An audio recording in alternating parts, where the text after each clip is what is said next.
புதுச்சேரி விழுப்புரம் இடையிலான மின்சார ரயில் சேவை 2 நாட்கள் ரத்து செய்யப்படுகிறது. இது தொடர்பாக தெற்கு ரயில்வே வெளியிட்டுள்ள செய்திக்குறிப்பில் கூறியிருப்பதாவது: திருச்சி கோட்டத்தில் பராமரிப்பு பணிகள் நடைபெறுவதால் மின்சார ரயில்கள் ரத்து செய்யப்படுகிறது.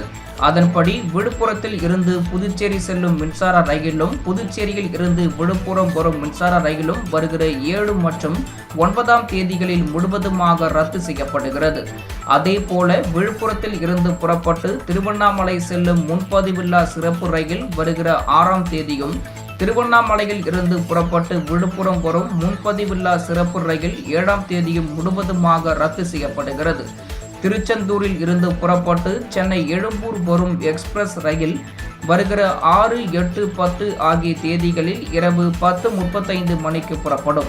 அதேபோல சென்னை எழும்பூரில் இருந்து புறப்பட்டு மதுரை செல்லும் எக்ஸ்பிரஸ் ரயில் 9ஆம் தேதி மட்டும் காலை 7:35 மணிக்கு புறப்படும்.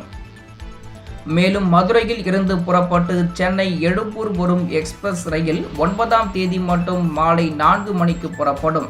நெல்லையில் இருந்து புறப்பட்டு எழும்பூர் வரும் எக்ஸ்பிரஸ் ரயில் 10ஆம் தேதி மட்டும் இரவு 8:15 மணிக்கு புறப்படும் என்று தெரிவித்துள்ளது.